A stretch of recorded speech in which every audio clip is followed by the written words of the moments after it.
Après une légère baisse en 2023, les prix de l'électricité repartent à la hausse. Ça y est, c'est reparti donc. Alors pour limiter les dépenses, notre expert Rodolphe Bonas, qui est là, va vous expliquer comment vous y retrouvez dans la jungle des fournisseurs d'énergie. Oui, parce que il y en a beaucoup, quoi. Alors on s'accroche parce que attention, c'est pas toujours simple, hein.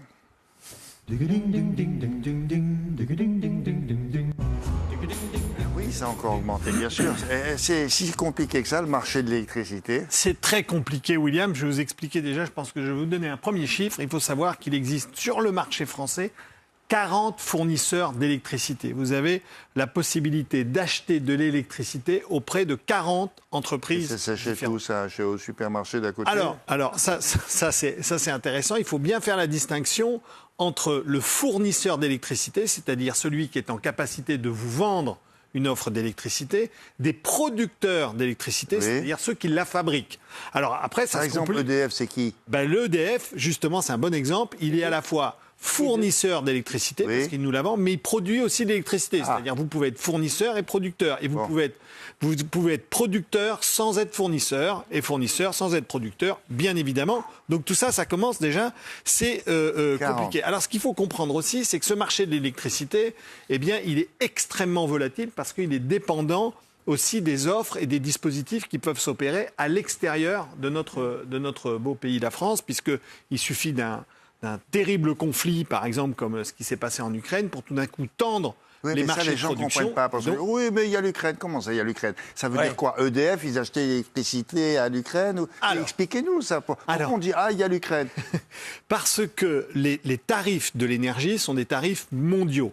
Ça veut dire quoi ? Ça veut dire que l'offre d'énergie que l'on produit, alors en France, on a la chance d'avoir, entre guillemets, sur les prix, une production nationale qui est la production nucléaire, d'électricité nucléaire, mais elle est quand même soumise à un marché régulé. C'est-à-dire que cette offre-là, quand on fabrique de l'électricité, elle a un prix sur le marché, exactement comme le pétrole. C'est exactement la même chose. Donc il suffit que tout d'un coup, il y ait une tension sur les matières premières qui fabriquent de l'électricité, tout d'un coup, le prix s'envole. Je vous donne un exemple.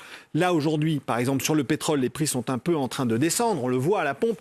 C'est lié au fait que la demande mondiale de pétrole diminue parce que l'activité économique mondiale diminue. Donc, on a besoin de consommer un peu moins d'énergie. Ça, c'est compréhensible. Voilà, avec l'électricité, je comprends. L'électricité, c'est la même chose, William. L'électricité, c'est la même chose. Et encore une fois, pourquoi l'Ukraine ? Mais en plus, ça ne se stocke pas, l'électricité. On ne peut pas la garder. Après, ça se stocke pas. Et après, ce qu'il faut comprendre aussi, c'est qu'à l'intérieur, lorsque vous achetez des kilowattheures d'électricité, il faut savoir aussi que vous achetez aussi des taxes. Vous payez des taxes, puisque 23% de ce que vous achetez, à peu près en moyenne, c'est des taxes que vous reversez. Et pourquoi là-bas, par exemple, pourquoi les tarifs de l'électricité ont remonté là récemment ? Et pourquoi on craint que ça continue ? Alors qu'on nous avait certifié le contraire, quand même. Alors attention, on va mettre de l'ordre là-dedans. Je sens que tout le monde est en tension sur la notion d'électricité. Oui. Petit jeu de mots. Voilà, exactement. Merci Brigitte.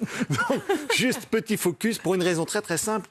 Pourquoi est-ce qu'aujourd'hui les tarifs remontent ? C'est parce que, je ne sais pas si vous vous souvenez, pendant le Covid et à la sortie du Covid, les tarifs de l'énergie ont été extrêmement élevés. Et donc, du coup, le gouvernement français a mis en place le bouclier tarifaire. Vous vous souvenez de ce fameux bouclier ? C'est-à-dire que le gouvernement français, ne bougez pas, c'est nous qui payons. Exactement. On va geler les tarifs de façon à faire un dispositif un peu matelas pour faire en sorte que le pouvoir d'achat des Français soit préservé et qu'on ne soit pas étranglé par ces prix de l'énergie. Donc, ce bouclier tarifaire, eh bien, simplement, il a pris fin le 1er janvier 2024. Ça s'est arrêté. Alors, donc, du coup, depuis janvier 2024, on n'est plus protégé par l'État. Exactement. Donc les prix ont pris à peu près 9%. Alors comment est-ce que le gouvernement s'était organisé pour mettre en œuvre ce bouclier tarifaire ? Eh bien, il avait joué sur les taxes dont j'ai parlé tout à l'heure, puisque les trois principales taxes que nous payons aujourd'hui, c'est la taxe intérieure de la consommation finale d'électricité. C'est un mot qui veut absolument rien dire. Je vous défie d'arriver à comprendre ce que ça veut dire. Eh bien, ça, c'est une taxe qui est destinée à financer la transition énergétique. C'est-à-dire que lorsqu'on paye cette taxe-là, vous savez, vous avez des offres, parfois on va refaire vos combles à 1 €. Vous avez déjà vu ça En fait, c'est de l'argent public qui est payé pour rénover les habitats et pour éviter les passoires thermiques. Eh bien, cet argent-là, il est pris dans cette taxe-là. La deuxième taxe, elle est pas mal aussi celle-ci, j'adore, parce qu'il n'y a que la France pour organiser ça, la contribution d'acheminement. Alors, la contribution d'acheminement, on se dit, là, c'est une taxe pour acheminer l'électricité. Non, pas du tout. Celle-ci, elle va servir à financer la retraite des salariés du secteur. Donc, on va les acheminer. On va les acheminer vers la retraite, exactement. Et puis, enfin, vous payez la TVA. Alors, ici, c'est vrai qu'en 2024, on a eu cette augmentation de 9%, mais je vous rassure, janvier 2025 devrait voir les tarifs réglementés de l'électricité devraient baisser de l'ordre de 10%. Mais qu'est-ce que c'est que ça, le tarif réglementé de l'électricité? Là encore, vous m'avez donné à faire une chronique très complexe. Je sais. Attention, on va transpirer. J'aurais pas dû. Tout le monde est assis. Mes amis, écoutez-moi bien. Ça veut dire qu'il n'y a pas le droit d'avoir beaucoup de différences entre les différents fournisseurs. Alors justement, tu vas voir, c'est assez compliqué. Alors, les tarifs réglementés, qu'est-ce que c'est? En fait, le gouvernement et l'État a décidé de nous proposer deux options d'achat de l'électricité. La première option, c'est d'acheter son électricité auprès d'opérateurs qui sont sous condition du tarif réglementé, comme EDF, par exemple, ou des opérateurs historiques. J'en ai cité Gaz Électricité de Grenoble ou Céolis dans les Deux-Sèvres. Ça veut dire quoi? Ça veut dire que ces fournisseurs d'électricité vont nous vendre le prix de l'électricité sur la base d'une commission de régulation de l'énergie qui dépend du gouvernement et qui détermine le prix. Et ce prix-là va durer pendant 6 mois. C'est-à-dire que c'est figé. Ça, ce sont les tarifs réglementés. Alors, ils ne sont pas toujours avantageux, ces tarifs réglementés, pour une raison très très simple, c'est qu'ils sont calculés sur les 2 dernières années du prix de l'électricité. Voilà. Mais en revanche, ça vous garantit que lorsque vous signez avec eux, vous avez le même prix pendant 6 mois. Ouais, 6 mois, quoi. Voilà. Donc, ça, c'est les tarifs réglementés. Voilà. C'est pas réglementé pour tout le monde.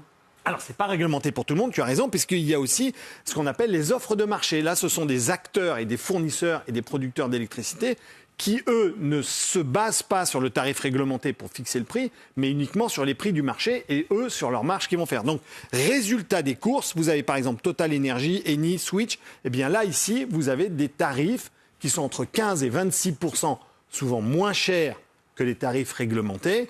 Parce que eux, ils sont. Et si un citoyen, parmi ceux qui nous regardent, dit moi je trouve ça trop cher, de toute façon, je vais acheter de l'électricité ailleurs. Où il va?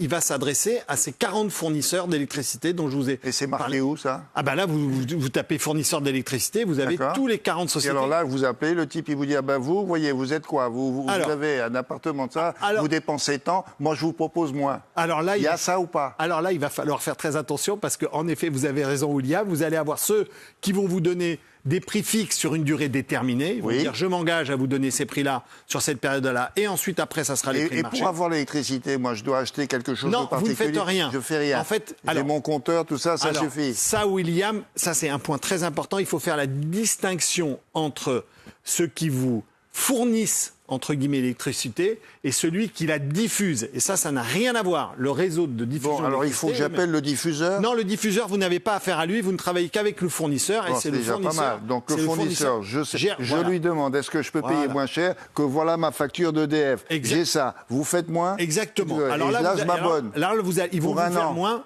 Pour un an, mais là, vous allez faire attention. Il va falloir faire attention à la durée, parce que certains vont s'engager sur d'autres vont vous donner des tarifs variables. Exactement. Et d'autres vont vous donner des prix indexés sur le tarif d'électricité. Ce que je veux quand même terminer ici, c'est qu'il faut que vous ayez conscience que tout ça est extrêmement complexe, mais vous avez une chance.